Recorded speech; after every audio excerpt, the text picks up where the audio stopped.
E estamos de volta para o quinto bloco desta sabatina com o candidato ao governo do estado de São Paulo, Paulo Búfalo do PSOL. Você, ouvinte da Difusora, está acompanhando ao vivo aqui.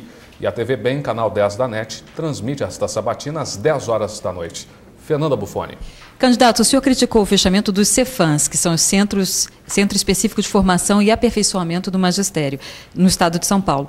Caso seja eleito, o senhor vai reabrir as escolas de magistério? Veja, uma justificativa para fechamento do Cefans era que a Lei de Diretrizes e Bases da Educação determinava a formação de professores no ensino universitário. Então, como o Cefam era ensino médio, fecharam com essa justificativa.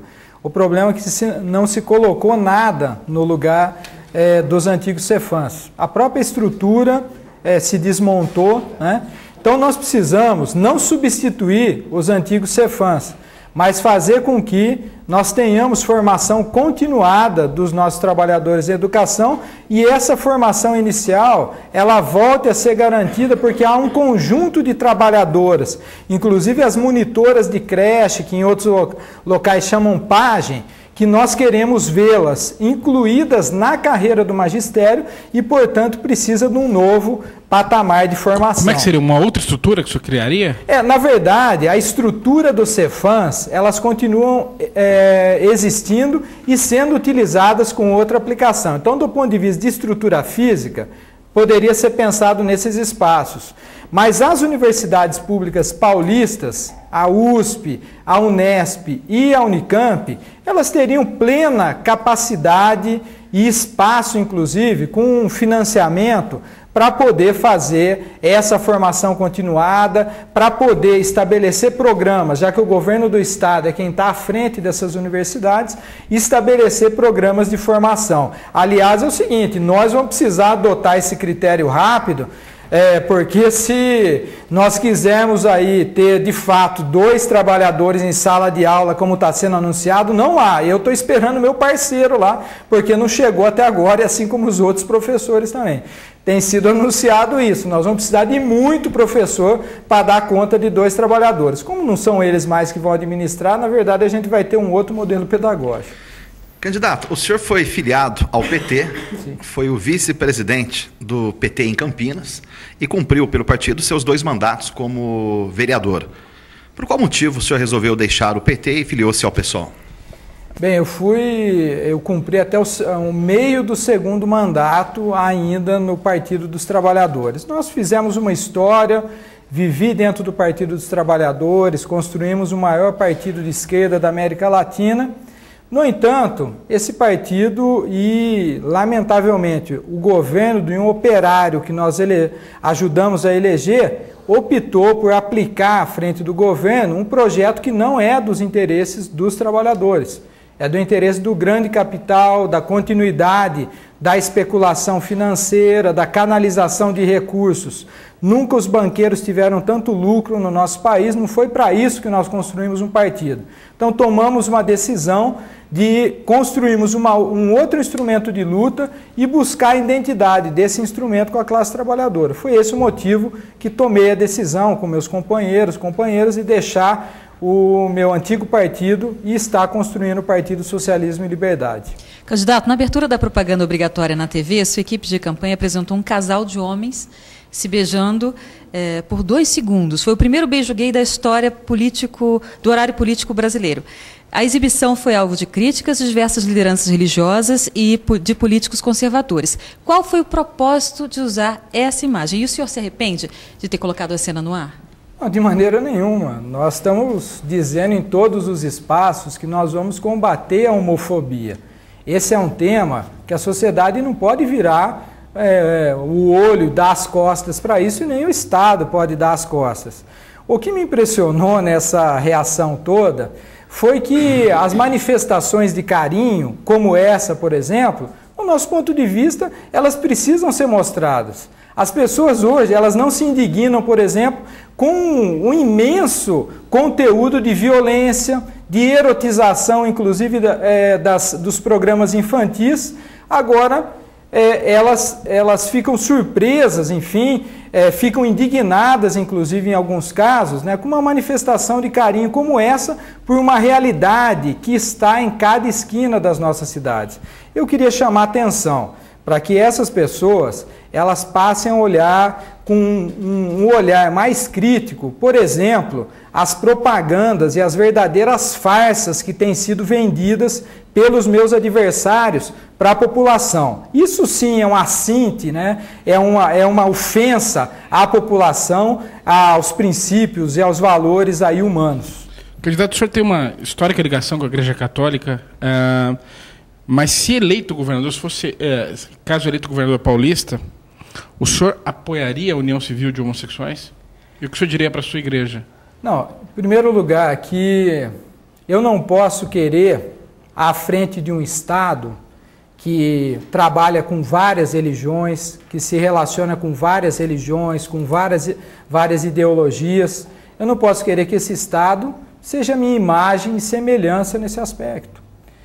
Eu tenho uma identidade religiosa e sou defensor da liberdade. Por isso, defendo a união civil de pessoas do mesmo sexo, defendo que as pessoas tenham o seu nome social, defendo que essas pessoas possam ter acesso a uma saúde de qualidade, uma saúde diferenciada, inclusive, para que elas sejam atendidas. Portanto, isso será política de Estado.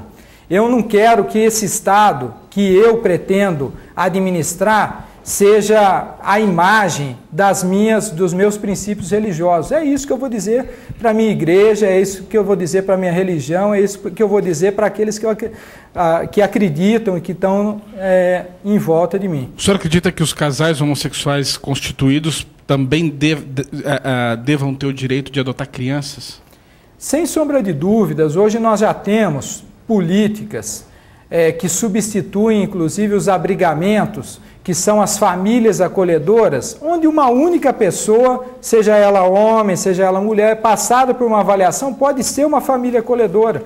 Ela constitui essa figura de uma família, né? Então, um casal, né, que tem manifestações de carinho, que se ama e que isso tem que ser respeitado, porque, queiramos ou não, as pessoas, elas são, né, são um ser humano muito antes de outros valores qualquer. Então elas têm os direitos e têm esse direito de se manifestar da forma do carinho. Avaliamos que elas podem cuidar muito melhor de uma criança do que alguns abrigos aqui no nosso estado e no nosso país que têm debilidades no cuidado com essa criança. Candidato, um outro tema relevante também. No seu programa de governo sobre a reforma agrária e urbana, o senhor promete lutar pelo estabelecimento legal do limite máximo da propriedade rural. Qual deve ser o tamanho máximo de uma propriedade rural? Para nós, nosso candidato Plínio de Arruda tem apresentado, nós estamos falando em 1.000 hectares. São os módulos defendidos, inclusive, pela CNBB. E outras organizações sociais. E olha que 1.000 hectares é muita terra. Então nós queremos defender isso para que nós tenhamos reforma agrária. Nós estamos aqui numa região onde um trabalhador que 10 anos atrás, no setor canavieiro, cortava aí 9 toneladas de cana por dia, se hoje ele não cortar 15 toneladas para ganhar R$600 por mês, ele é demitido como improdutivo. O que está acontecendo? O trabalhador morre extenuado pelo trabalho, ele tomba morto. A tecnologia adaptou o tamanho do podão ao tamanho do braço dele. Você pode ter um vizinho, um parente, ou você próprio pode ser um trabalhador canavieiro, sabe do que eu estou dizendo. São 14.000 golpes de podão por dia. Não há vida que sustente isso. Por isso nós queremos fazer reforma agrária, queremos que essa pessoa possa ser um pequeno agricultor, plantar a sua rocinha, sustentar a sua família e ajudar na produção de alimentos para o nosso país. Tendo em vista que quase 80% da produção de alimentos está justamente em pequenos e médios produtores e na agricultura Candidato, familiar. Sobre essa questão canavieira, até 2014 vai ter fim o corte manual da cana, né? Vai ser tudo mecanizado, fruto de restrições ambientais e também de pressão por melhores condições de trabalho. 140 mil pessoas vão deixar de ter como ganhar a vida e sustentar. Isso não é um problema maior do que a solução? Não é um efeito colateral muito difícil de ser tratado?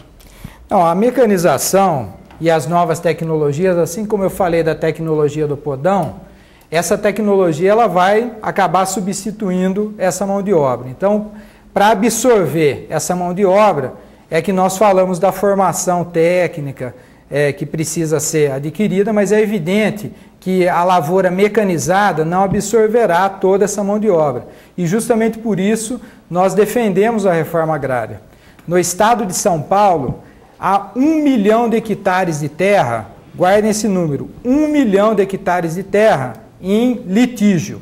500 mil hectares já declarados improdutivos. Basta o governo ter coragem de ir lá e poder destinar essas áreas para a reforma agrária. É dessa maneira, fazendo reforma agrária, evitando que latifúndios continuem crescendo, porque nós estamos tendo concentração de terra no nosso país. A gente vai garantir emprego para esse trabalhador. Candidato, o deputado Aldo Rebelo, relator do Código Florestal e um comunista histórico, apresentou um relatório recentemente onde ele sustenta que 90% das propriedades rurais brasileiras são de pequeno ou médio porte e estão na mão de pequenos agricultores. Segundo ele, só 10% ou 30 mil propriedades seriam grandes latifúndios e ele ainda alega que esses 10% são praticamente todos produtivos. Ele enlouqueceu?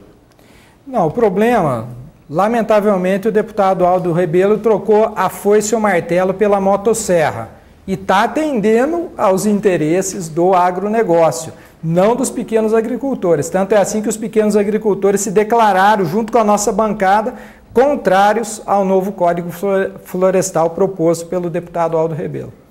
Fim do 5º bloco desta sabatina com o candidato ao governo do estado de São Paulo, Paulo Búfalo. Daqui a pouco, após o intervalo, tem o 6º e último bloco com as considerações finais e também perguntas gerais ao candidato. É já já.